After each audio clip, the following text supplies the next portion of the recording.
সরকার বলেছে জাতীয় নিরাপত্তার স্বার্থে কাউকে আটক করা হলে সেটাকে গুম বলা যাবে না। এটা অত্যন্ত বিপজ্জনক একটা বার্তা বহন করে, কারণ এই একই অজুহাতে হাসিনা সরকার অসংখ্য মানুষকে গুম করেছিল। সরকার যদি কাউকে জাতীয় নিরাপত্তার জন্য বিপজ্জনক মনে করে, সেক্ষেত্রে তাকে গ্রেফতার করার পর এটা স্বীকার করতে অসুবিধা কোথায় যে অমুক ব্যক্তিকে আমরা গ্রেফতার করেছি, সে জাতীয় নিরাপত্তার জন্য হুমকি ছিল, এই জন্য সে আমাদের কাছে এখন গ্রেফতার আছে, তাকে পুলিশ হেফাজতে রাখা হয়েছে। এখানে লুকোচুরি করার প্রয়োজন কি? জাতীয় নিরাপত্তা এখানে একটা বায়বীয় কাল্পনিক অজুহাত, যা সরকারকে, যে কোনো সরকারকে স্বেচ্ছাচারিতার দরজা খুলে দেয়। সরকার পক্ষে একজন উপদেষ্টা একটা হাস্যকর কথা বলেছেন। উনি বলেছেন এই সরকার গুম করবে না, তাই গুম প্রতিরোধের আইনের কোনো প্রয়োজন নাই। যদি সরকারের নেক নিয়ত যথেষ্ট হয়, তাহলে গুম প্রতিরোধ করা দেশে তার কোনো আইনের দরকার নেই, দুর্নীতি বিরোধী আইনের কোনো দরকার নেই, সরকার দুর্নীতি করবে না এটা বলে দিলেই যথেষ্ট। কিন্তু এর চেয়ে গুরুত্বপূর্ণ প্রশ্ন হলো, বিদ্যমান সাংবিধানিক কাঠামো আইনের সীমাবদ্ধতাই শেখ হাসিনাকে ক্রমশ স্বৈরাচারে পরিণত করেছিল।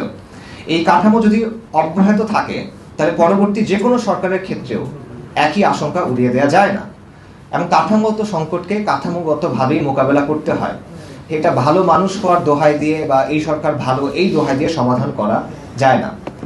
সরকার হয়তো আশ্বস্ত করতে চাইছে যে তারা গুম করবে না, আমরা এটাতে সাধুবাদ জানাই, কিন্তু এই সরকারি যে সারা জীবন থাকবে বা সরকারের এই মেন্টালিটি যে সারা জীবন থাকবে, এটা নিশ্চয়তা কি?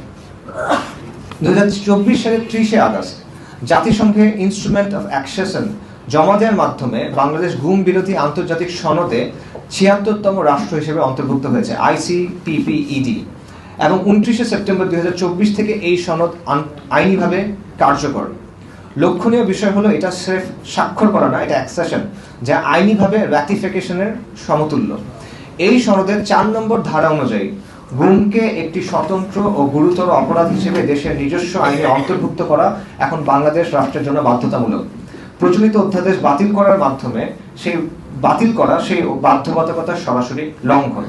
কনভেনশন অন এনফোর্সড ডিসঅ্যাপিয়ারেন্সেস এর যে কমিটি আছে CED, সেটা নিয়মিতভাবে সদস্য রাষ্ট্রগুলোর কাছে আইন বাস্তবায়নের অগ্রগতির প্রতিবেদন চেয়ে থাকে।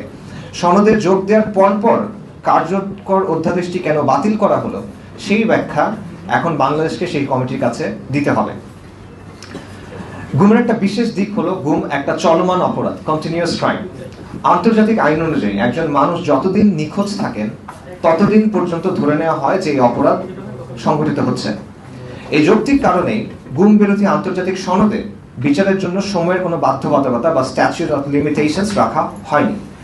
কিন্তু বর্তমান অধ্যাদেশ বাতিল করে গুমকে সাধারণ দণ্ডবিধির অধীনে রাখা হলে